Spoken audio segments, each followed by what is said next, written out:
Hello students, आज हम discuss करेंगे एसएससी सीजीएल टीयर 2 2022 में जो मैथ्स के क्वेश्चंस पूछे गए हैं। तो चलिए बिना देरी किए शुरू करते हैं वीडियो को। और अभी तक आपने चैनल सब्सक्राइब नहीं किया तो चैनल को सब्सक्राइब कर लीजिए और वीडियो अच्छी लगे तो उसको शेयर कीजिए। तो देखिए, हमारे पास जो पहला क्वेश्चन है वो है कि यदि ब्याज अर्धवार्षिक रूप से चक्रवृद्धि होता है तो 8,000 रुपये की राशि 20% की दर से एक वर्ष में कितना इंटरेस्ट देगी। देखिए, हमारे पास कितनी वैल्यू है, 8,000। अब 20% पर एनम है तो हाफ ईयरली 10% हो जाएगा रेट। और एक वर्ष के लिए निकालना है तो साइकिल 2 आ जाएंगी, अर्थात जो टाइम पीरियड है वो 2 बार काउंट होगा, क्योंकि 6 महीने बाद ब्याज लग रहा है। तो यानी कि हम इसको बोल सकते हैं कि 8,000 पर 10% ब्याज लगा, उसके बाद फिर से 10% ब्याज लगा। तो यहाँ पे बताना है हमको क्या अमाउंट आएगा। ये तो आसान है। 10% और 10% का जो चक्रवृद्धि होता है वो 21% होता है। तो कितना आ जाएगा, 8,000 का 21%।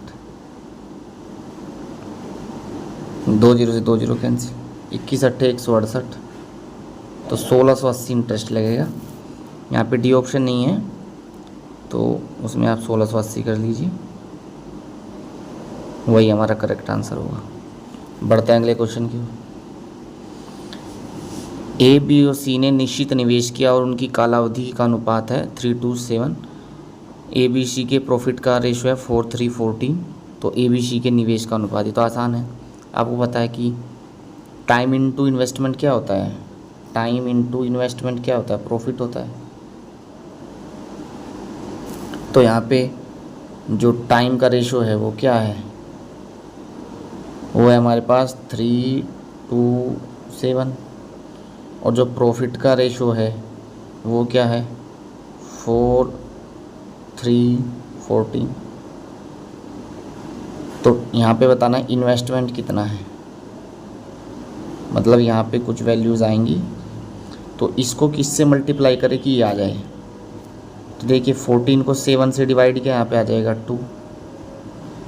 3 को 2 से डिवाइड किया, यहाँ पे आ जाएगा 3/2। और इसी तरह से यहाँ पे आ जाएगा 4/3। इसको 6 से मल्टीप्लाई कीजिए टोटल को, तो क्या आ जाएगा, यहाँ पे आ जाएगा 8, यहाँ पे आ जाएगा 9 और यहाँ पे आ जाएगा 12। तो आंसर हो जाएगा 8, 9, 12।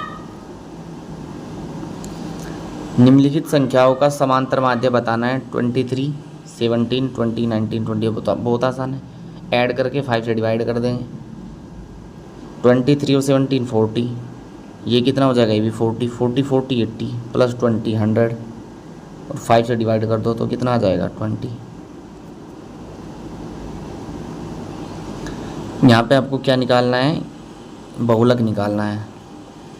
अच्छा, बहुलक निकालने के लिए एक फॉर्मूला होता है, वो याद रखिए, L plus F1 minus F0 upon 2F1 minus F0 minus F2 और इनटू में H। जिसकी फ्रीक्वेंसी सबसे ज़्यादा है, 11 सबसे ज़्यादा है, तो इसकी जो लोअर लिमिट होती है उसको बोलते हैं L।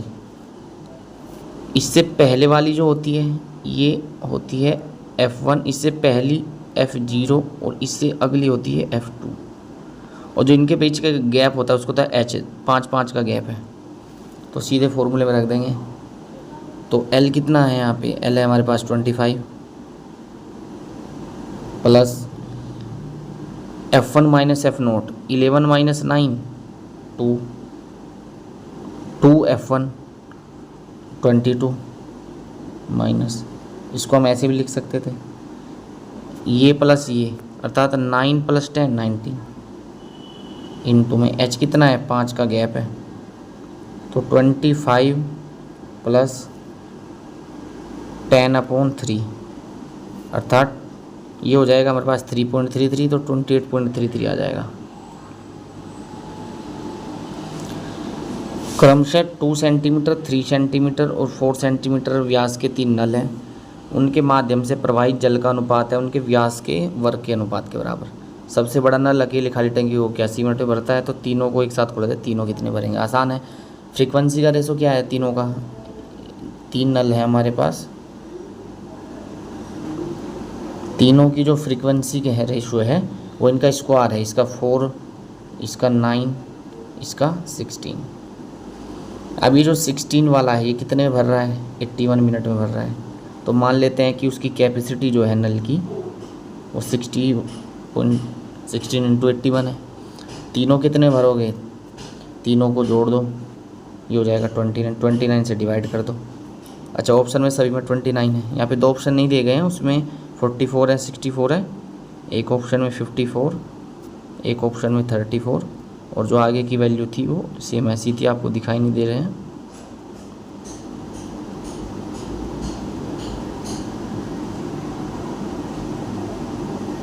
इसको b मान लीजिए। चलो अब इससे इसको डिवाइड कीजिए। देखिए इसको भी पूरा डिवाइड करने की ज़रूरत नहीं है। अगर यहाँ पे 29 की जगह थोड़ी देर के मैं मान लूँ कि 32 होता, तो 16 दूनी 32 और 81 का आधा कितना होता है, लगभग 4, यानी कि 40 से थोड़ा सा आंसर ज़्यादा आता। लेकिन यहाँ पे नीचे 32 की जगह 29 है, नीचे थोड़ा सा कम है तो ऊपर वैल्यू थोड़ी सी और बढ़ेगी, तो 40 से थोड़ी सी ज़्यादा यही है। ये तो 40 से कम ही है, ये बहुत ज़्यादा है वैल्यू। फिर भी अगर आपको पूरा ही कैलकुलेट करना है तो मैं पूरा कैलकुलेट करके बता देता हूँ, लेकिन एग्ज़ाम में आपको इसी अप्रोच से करना है। 29 से किसको डिवाइड करना है, 16 इंटू 16 और 129। अच्छा 29 5 जा नहीं जा सकते हम, 29 5 जा कितना होता है, 29 का तो टेबल आपको आना चाहिए, कितना होता है 145, नहीं जा सकते तो 4 जा जाएंगे। 29 4 जा कितना होता है 116, यहाँ पे बचेगा 13, फिर से 4 जा ही जा सकते हैं हम, 5 जा फिर 145 हो जाएगा, तो 44 पॉइंट समथिंग आ रहा है, पूरा मत निकालिए। एक वृत्त चतुर्भुज ABCD की चारों भुजाओं को स्पर्श करता है। हमारे पास एक सर्कल है, ये हमारे पास सर्कल है, मान लीजिए एक चतुर्भुज है हमारे पास ABCD,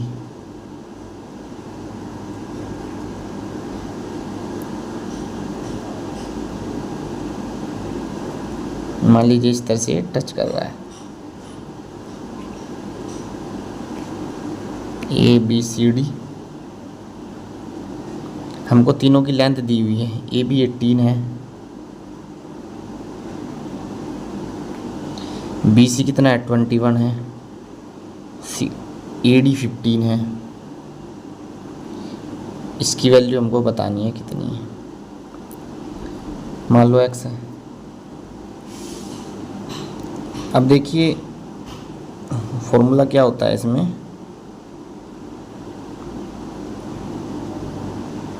कि सामने वाली भुजाओं का जो सम होता है अपोजिट साइड का वो इक्वल होता है, अर्थात 18 + x किसके इक्वल आ जाएगा 15 + 21।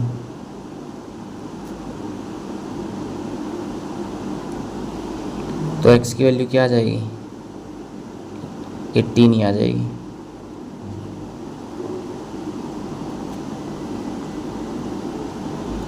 एक मोटरसाइकिल को उसके अंकित मूल्य पर 44% की छूट देकर 87,500 में बेचा जाता है, तो मोटरसाइकिल का जो मार्क प्राइस है वो बताना है। आसान है, आप किसी चीज़ को 44% की छूट देकर बेच रहे हैं, अंकित मूल्य मान लीजिए x है, 44% की छूट मतलब 56% पे बेच रहे हैं, और कितने में बेच रहे हैं आप 87,500 में बेच रहे हैं, तो यहाँ पे कैलकुलेट करना था बस। अच्छा 7 से अगर मैं डिवाइड करूँ ये 8 आ जाएगा, 7 से यहाँ पे 8 आ गया, 7 से इसको डिवाइड कीजिए, 7 1 जा 7, यहाँ पे 2 जा 5 जा और 00, 8 से इसको डिवाइड कर दिया, 1 जा 4 5, 8 पंजे 40, 6 60, 8 7 56, सॉरी 4 45, 5 50, 8 6 48, 2 20, 8 दूनी 16, 8 45 1 0 यहाँ से ऐड हो जाएगी, तो ये कुछ आएगा 15,625 कहाँ पे है इस ऑप्शन में। एक लाइट हाउस के विपरीत दो जहाज इस प्रकार हैं कि तीनों संरेखी हैं, ऐसी कंडीशन है। मान लीजिए ये कोई लाइट हाउस है, तो एक यहाँ पे है मान लिया शिप, एक यहाँ पे है शिप, दोनों के एंगल दिए हैं। अवनमन कोण है, मतलब वो एंगल यहाँ पे 30 है, जो ये वाला एंगल है ये 60 है। हमें पता है कि अगर वो 30 है तो ये भी 30 होता है, हम डायरेक्ट ही लिख लेते हैं एग्ज़ाम में। तो ये 60 है तो ये भी 60 है, इसको भी आप ड्रॉ कर लीजिए। तो लाइट हाउस की ऊंचाई बतानी है। इन दोनों के बीच की जो डिस्टेंस है, ये डिस्टेंस है 230√3। आसान है, देखिए कैसे करेंगे इसको।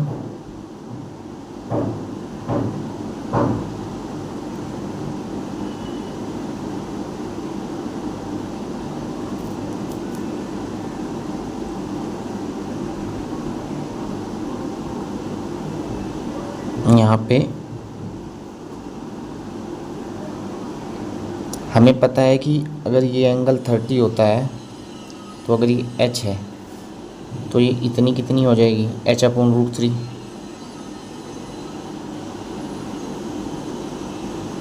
प्लस अगर ये एंगल 60 है तो अगर ये h है तो h√3 हो जाएगी। दोनों का सम कितना है, 230√3 है।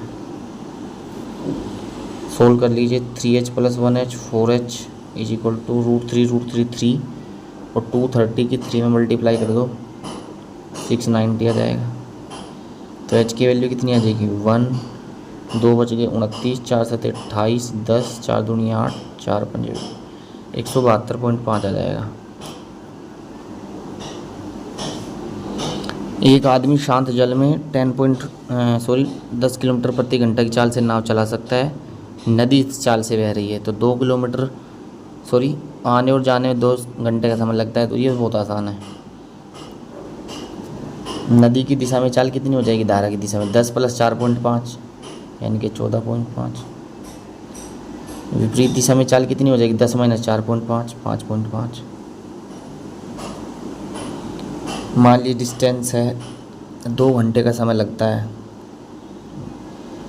दूरी इतनी है, तो दूरी बटे चाल, एक वैल्यू ये है, एक वैल्यू हमारे पास ये है। कितना समय लग रहा है, 2 घंटे का। इसको सोल्व करना है बस। यहाँ पे मैं 10 से डिवाइड करूँगा तो ये पॉइंट हट जाएंगे, ये 2 पंजे आ जाएगा, 5 से 11, 5 से 29। x की वैल्यू क्या आ जाएगी, 29, यहाँ पे प्लस आएगा, 29 × 11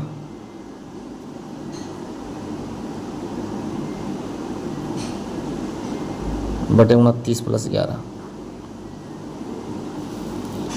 सोल्व कर लीजिए। 290 + 1 ऊपर तो आ गया 319 अपॉन में 40। अब मुझे पता है यहाँ पे 7 आ रहा है तो मुझे आगे सोल्व करने की ज़रूरत ही नहीं है। 7.98 आंसर आएगा। x + 1/x की वैल्यू है हमारे पास 4, तो इसकी वैल्यू कितनी आ जाएगी, तो बहुत आसान होता है, a² - 2 है, 4 का स्क्वायर -2 कितना आ जाएगा, 16 - 2 14। ये प्रोबेबिलिटी का क्वेश्चन है जो मेंस में टियर 2 में पूछा जाता है, टियर 1 में नहीं पूछा जाता। एक कांच के पात्र में 6 सफ़ेद, 8 काली, 4 लाल, 3 नीली गेंदें हैं। एक गेंद को गेंद नहीं, कांच कंचे हैं, तो एक कंचा यादृच्छिक रूप से चुना जाता है। इसके काले या नीले रंग के होने की प्रायिकता। अच्छा, टोटल कितने हैं, 8 और 6 14 और 4 18 3 21, तो यहाँ पर 21 है। अब 21 में से काला निकलेगा, काले 8 हैं, या के केस में प्लस हो जाता है, 21 में से नीले कितने हैं, 3 है, तो कितना हो जाएगा 11/21।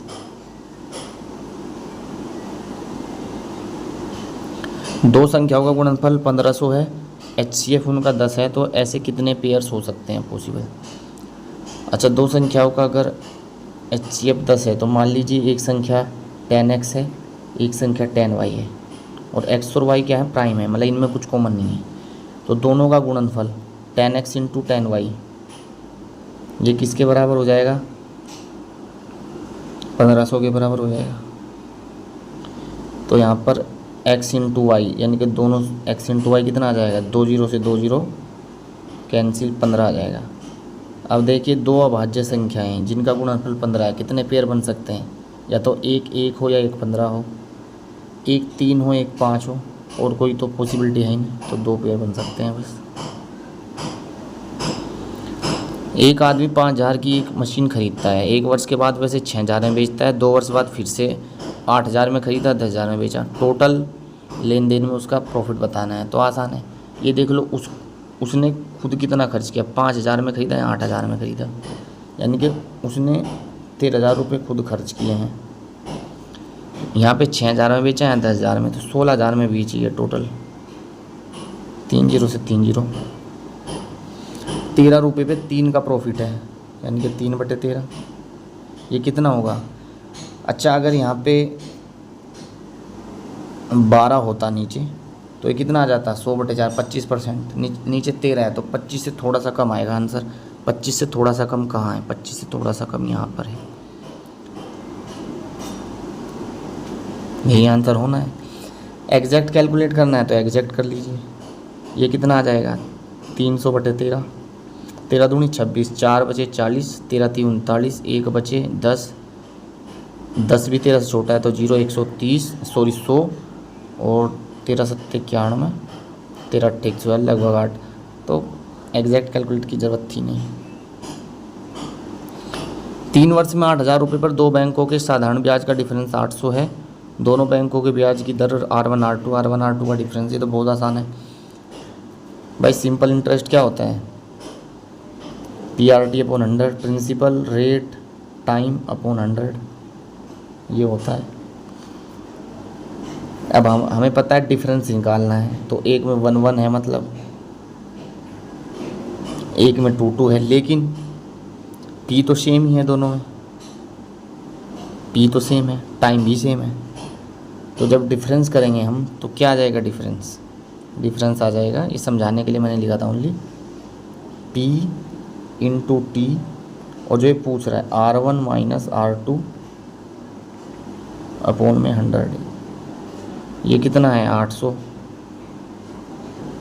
अच्छा, P भी कितना दिया हुआ है हमारे पास, P भी कितना दिया हुआ है हमारे पास, 8000। 2 0 से 2 0 गई 80,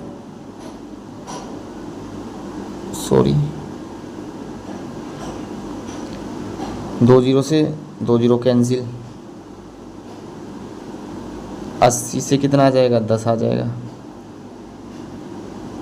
टाइम कितना है, यहाँ पे 3 है, तो 10/3 कितना होता है, 10/3, 1/3%। किसी पात्र में 40 लीटर दूध रखा है, 4 लीटर दूध निकाला, उतना ही पानी मिला दिया। यह प्रक्रिया 2 बार और गई है, यानी कि टोटल 3 बार की गई। तो ये जैसे कंपाउंड इंटरेस्ट होता है ना, तो सक्सेसिव चेंज का केस होता है। तो इसको बहुत सारे तरीके हैं करने के, लेकिन जो आसान तरीका है वो ये देखिए, यहाँ पे परसेंटेज भी निकालना आसान है। 40 में से 4 निकाला है, 40 का 4 कितना, 10%, 3 बार 10% निकाला, तो वैल्यू कौन डिक्रीज हो रही है, दूध डिक्रीज हो रहा है। और दूध को ही हमें पूछा है कितना बचा, पहले कितना था, 40 था, अब 40 का 10% 1/10 निकाल दिया, तो कितना बचा पहली बार में, 9/10 बचा। अब जो ही बचा अगली बार फिर 9/10 बचेगा उसका, अगली बार फिर 9/10 बचेगा उसका, कंटिन्यूस चेंज हो रहा है। तो देखिए कितना आ जाएगा, यहाँ पे आ जाएगा 4, मल्टीप्लाई कीजिए, 9 का क्यूब कितना होता है, 729, 4 से मल्टीप्लाई कीजिए, 4 9 जा 6। अच्छा, वैसे जैसे मैंने 6 देखा मैं इस आंसर को मार्क कर दूंगा, क्योंकि लास्ट में यूनिट डिजिट 6 इसी की है। एग्जाम में आपको इसी अप्रोच से जाना है। लेकिन यहाँ पे हम कर लेते हैं 6 हो गया, 4 दूनी 8 और 3 11, 4 7 28 1 29, नीचे 2 जीरो 2 छोड़ के पॉइंट लगा देंगे, ये आ जाएगा। पूरा कैलकुलेट करने की ज़रूरत नहीं है, एग्ज़ाम में उतना टाइम होता है आपके पास। अच्छा ये बताना है साइन है साइन भी माइनस, अच्छा कोस है कोस भी माइनस साइन है साइन भी क्या होता है, इसमें माइनस कॉमन ले दूंगा अगर मैं, तो ये वाला प्लस हो जाएगा और ये माइनस। तो कोस है कोस भी माइनस साइन है साइन भी क्या होता है, कोस ए प्लस बी, तो कोस 90 हो जाएगा। तो जीरो तो माइनस प्लस कुछ भी हो जीरो ही आएगा, ये तो ओरल ही हो जाता है। संख्या है हमारे पास, ये बताना है किससे विभाज्य है। अच्छा लास्ट में इसके 6 है, 5 7 6 9 1 1 6। ऑप्शन हमेशा आप देखा कीजिए, मैं इसलिए हमेशा बोलता हूँ लास्ट में 6 है तो 5 से तो डिवाइड हो ही नहीं सकती। 12 से कोई संख्या तब डिवाइड होगी अगर वो 4 और 3 दोनों से होगी। 4 से तो ये दिख रही है, क्या 3 से है, 3 से होने के लिए इसका सम 3 से होना चाहिए। 6 3 से हो जाता है, 9 भी हो जाता है, 6 भी हो जाता है, 7 और 5 12 भी हो जाता है, 11 नहीं हो पाएगा, तो 12 से भी नहीं होगी। 4 से तो हो ही जाएगी क्योंकि लास्ट की 2 डिजिट हमें दिख रही हैं, 16 डिवाइड हो रहा है। 8 से होगी कि अगर लास्ट की तीनों डिजिट अर्थात 116 क्या 8 से डिवाइड हो रहा है, नहीं हो रहा है क्योंकि 8 है 8, 3 बच के 36, 8 के टेबल में 36 आएगा नहीं, ठीक है, तो 4 आ जाएगा आंसर। यदि किसी गोले की त्रिज्या 48% कम हो जाती है तो पृष्ठ क्षेत्रफल कितने परसेंट कम हो जाएगा, ये भी सक्सेसिव का केस है, 48% कम हो रहा है। अब ये बताइए पृष्ठ क्षेत्रफल में क्या आता है, हमेशा आर स्क्वायर आता है, मतलब 2 बार लेना है हमको। जैसे वॉल्यूम में पूछ लेता तो आर क्यूब हो जाता, फिर 3 बार ले लेते, तो यहाँ पे क्या हो जाएगा आर स्क्वायर हो जाएगा। 48% कम हो रही है, 48% का मतलब होता है 48/100 यानी कि 24/50 यानी कि 12/13। ये आपको देखते ही समझ में आ जाना चाहिए, जैसे ही आपने पढ़ा 12/13 हो जाना चाहिए 48%। तो 12/13 कम हो जा रही है, यानी कि अगर पहले 13 थी तो अब 1 रह गई।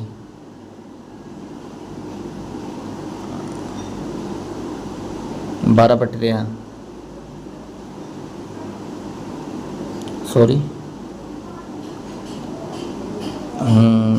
12/13 कम कर दी जाए,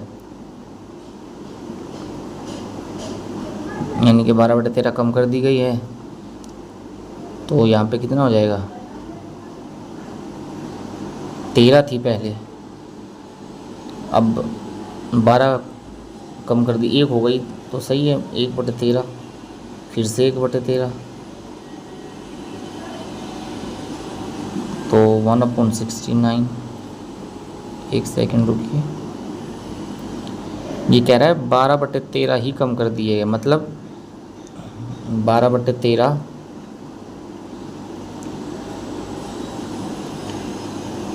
सॉरी 48% का मतलब कितना होता है 48/100, 24/50,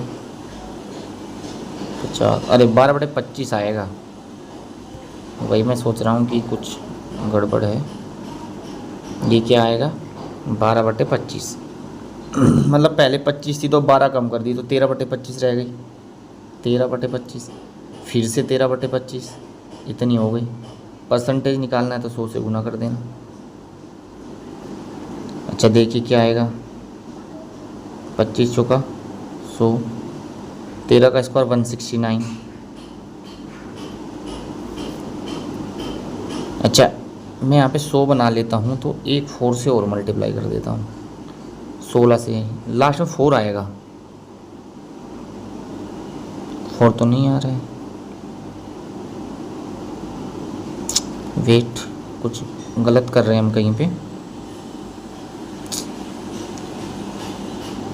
12/25 कम कर दी गई, शायद इसका कहने का मतलब है कि 12/25 ही कर दी गई है, 25 में 12 नहीं कम की है, 12/25 ही हुई, तो 144/625 आ जाएगा, गुना में 100, 25 चौका 100, 25 25 625, ठीक है।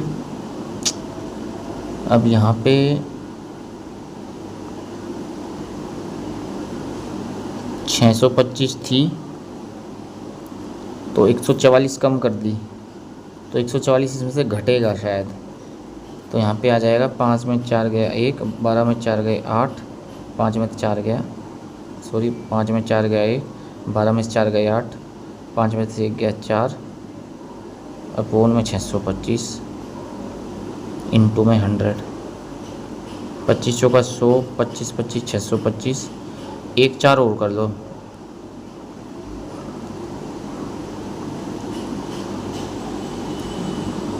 यार ये तो क्वेश्चन कंफ्यूज कर रहा है।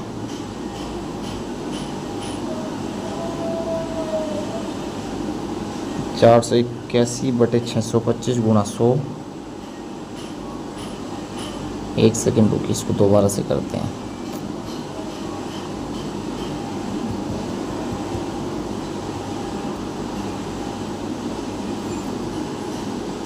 देखिए यहाँ पे कह रहा है गोले की त्रिज्या 48% कम कर दी जाए तो प्रक्षेपण आर स्क्वायर पे डिपेंड करता है। ये R2 लिखने की ज़रूरत नहीं है, आर स्क्वायर पे डिपेंड करता है। तो सक्सेसिव का केस 48% कम कर दिए। 48% का मतलब होता है 48/100 मतलब 24/50, यानी कि 12/25 कम कर दी गई। यानी कि अगर स्टार्टिंग में 25 थी तो 12 कम कर दी गई। स्क्वायर है तो 2 बार होगा ऐसा, तो यहाँ पे क्या हो जाएगा, स्क्वायर हो जाएगा। 25 का स्क्वायर थी तो 12 का स्क्वायर हो जाएगी कम। यानी कि अगर 625 थी वैल्यू तो 144 हो गई, कम हो गई इतनी। 625 है तो 144 कम हुई है।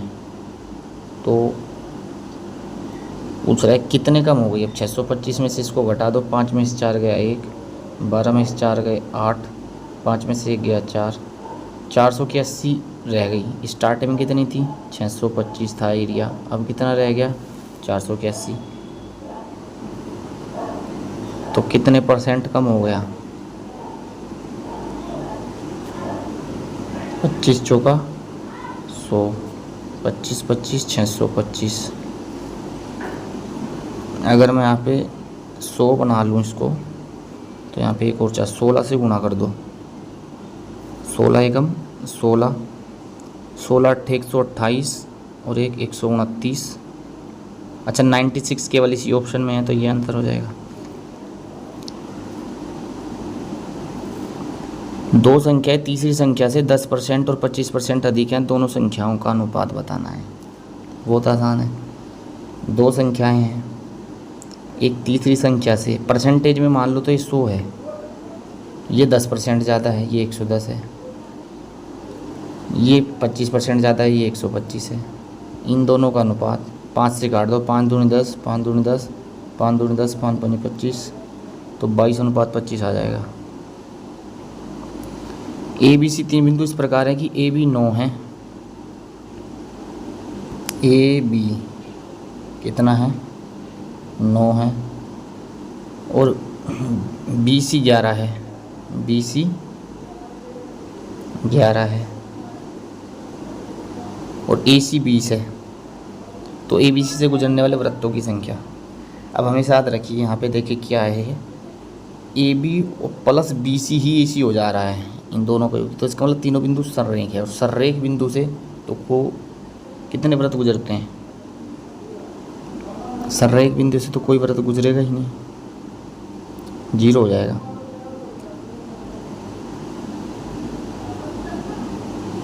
दो कर्मचारियों की आय का अनुपात 7:4 है, एक्सपेंडिचर का 3:1 है, उनमें से प्रत्येक 4800 रुपये बचाता है, तो मासिक आय का योग। अच्छा आप एक बात बताइए, यहाँ पे अगर मैं कुछ भी सोल्व ना करूँ, आय का योग पूछा है, आय का जो योग आएगा वो 7 + 1 11 का मल्टीपल आएगा। तो 11 से डिविजिबिलिटी चेक करो, क्या पता यहीं पे कुछ ऑप्शन एलिमिनेट हो जाए। ये 11 से कट सकता है, 2 और 1 3 और 2 नहीं कट सकता, तो ये तो आंसर नहीं हो सकता। 2 और 1 3 और 1 और 5 6, ये भी नहीं हो सकता। 2 और 13 का डिफरेंस होता है 11, ये हो सकता है। यहाँ पे 2 और 1 3 2 और 3 ये भी हो सकता है। तो यहाँ पे 2 ऑप्शन तो एलिमिनेट हो गए, हो सकता था हम ऐसे आंसर में पहुँच जाते। तो ये एप्टीट्यूड आपके अंदर होना चाहिए एग्जामिनेशन हॉल में क्वेश्चंस को जल्दी करने के लिए। यहाँ पे, लेकिन फिर भी हमको दो ऑप्शन में कन्फ्यूज़न हो गया है तो सोल्व करना पड़ेगा, कर लेते हैं। 7x, ये मान लीजिए 7x है, 4x है इनकम। एक्सपेंडिचर मान लीजिए 3 और 1 है, तो मान लीजिए 3y और y है। रेशो से भी कर सकते हैं इसको वैसे। अब यहाँ पे डिफरेंस दोनों जगह कितना है, 4800 है। हम बेसिक से ही कर रहे हैं इसको। 7x माइनस 3y, ये भी 4800। 4x माइनस वाई, ये भी 4800। दोनों को सोल्व कर लो। इसमें सेकंड वाली में 3 से मल्टीप्लाई करो, इसमें से उसको घटा दो, तो 4 से 12 में 7 गए 5। यहाँ पे आ जाएगा, मैं ऐसे ही कर रहा हूँ, 9600। तो x की जो वैल्यू आएगी वो क्या आ जाएगी, 5 × 5 4, 5 × 9 45, 1920 आएगी शायद। यहाँ पे 3 से मल्टीप्लाई की थी, यहाँ पे 2 से, सॉरी 2 × 40 90। यहाँ पे आ जाएगा 5 से डिवाइड, 5 × 9 45। ठीक है, x की वैल्यू इतनी आ गई 1920। अब देखिए y की वैल्यू यहाँ से निकाल लो।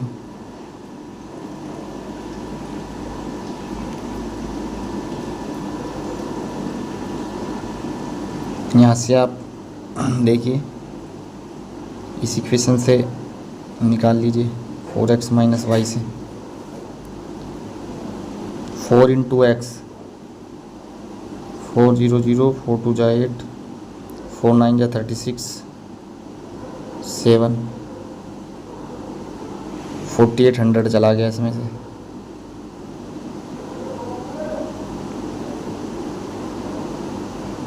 जीरो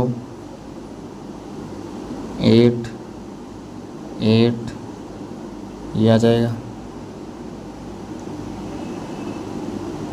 यहाँ पे कुछ गड़बड़ हो गई है। अच्छा सॉरी, यहाँ पे तो इसकी ज़रूरत ही नहीं है, y की तो ज़रूरत ही नहीं है।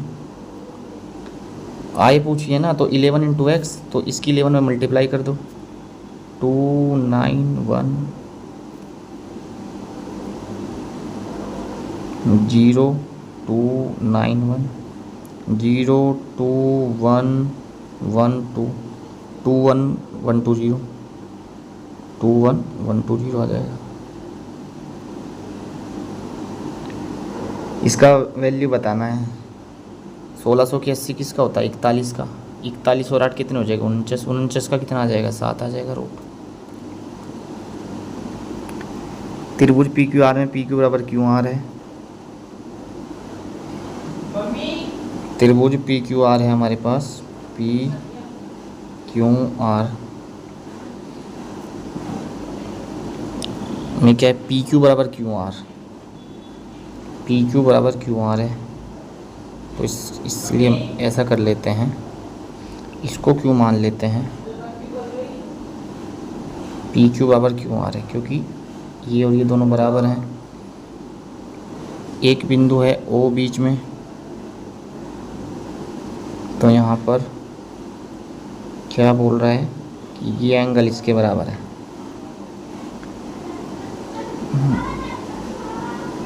अब देखिए क्या बोल रहा है, पी ओ आर एक समद्विबाहु है। ये जो हमारे पास है पी ओ आर समद्विबाहु है, बिल्कुल समद्विबाहु है। जब दोनों एंगल बराबर है तो दोनों सामने वाली भुजाएं बराबर है, तो पहला तो करेक्ट है। अच्छा, जैसे ही पहला करेक्ट हुआ तो ये तो ऑप्शन नहीं हो सकता, इसमें पहला है ही नहीं। ये भी नहीं हो सकता, इसमें पहला है ही नहीं। अच्छा, इसमें एक डी ऑप्शन नहीं दिया हुआ है, दिख नहीं रहा है आपको, मैं देता हूँ, वो हो जाए 1 और 3 उसमें है, तो यहाँ पर हो जाएगा शायद 2 और 3 होगा, देख लेंगे जो भी आंसर आएगा हमारा। अच्छा, तो अगला क्या बोल रहा है, ओ बिंदु पी क्यू आर का केंद्रक है। केंद्रक से तो कोई मतलब ही नहीं, केंद्रक तो माध्यिकाओं का होता है, तो 2 भी नहीं हो सकता, तो शायद इस ऑप्शन में यहाँ पे 1 होगा। 1 और 3 वो दिख नहीं रहा है आपको ऑप्शन। तो जब 2 भी नहीं हो सकता तो ये ऑप्शन भी कट जाएगा, ये 2 पहले ही कट गए थे, तो यही ऑप्शन होना है 1। 3 को फिर भी हम चेक कर लेते हैं। पी क्यू और आर क्यू सर्वांग सम है। पी क्यू ओ, ये ट्राइंगल और ये ट्राइंगल सर्वांग सम है। देख लेते हैं, ये भुजा इसके बराबर है, ये दोनों में कॉमन है, और सीधी सी बात है ये इसके बराबर, तीनों भुजा बराबर तो सर्वांग सम, तो 1/3 हो जाएगा। 5 प्रथम प्राकृतिक संख्याओं के घनों का औसत। अच्छा, पहली 5 प्राकृतिक संख्याओं के वर्गों का योग कितना होता है कि घनों का योग n+1/2 का होल स्क्वायर होता है, यानी कि यहाँ भी होल स्क्वायर आएगा, यहाँ भी होल स्क्वायर, इसको मैं 4 लिख लेता हूँ। एवरेज निकालना है तो n से डिवाइड भी करना पड़ेगा, तो क्या हो जाएगा n+1 का होल स्क्वायर अपॉन में 4। 5 का निकालना है तो n की जगह 5 रख दीजिए, 5 × 36/4, 4 9 जा 9 5 जा 45। tan a + b √3 है, tan a - b 1/√3 है, तो a और b की वैल्यू बतानी है तो आसान है। a + b कितना है, tan में किसकी वैल्यू √3 है, 60 की। a - b क्या है, a - b 30 हो जाएगा 1/√3। a और b की वैल्यू बतानी है, एक बार ऐड करके आधा कर दो, 90 का आधा 45, एक बार घटा के आधा कर दो, 30 का आधा 15, ये आ जाएगा आंसर। तो इस तरह से आज हमने डिस्कस की एसएससी सीजीएल टियर 2 के कुछ इम्पोर्टेंट क्वेश्चंस। वीडियो अच्छा लगा हो तो लाइक कर दीजिए, चैनल पर नए हो तो सब्सक्राइब कर लीजिए। चलिए मिलते हैं फिर कुछ एक अच्छे क्वेश्चंस के साथ एक नई वीडियो में, तब तक के लिए नमस्कार, जय हिंद।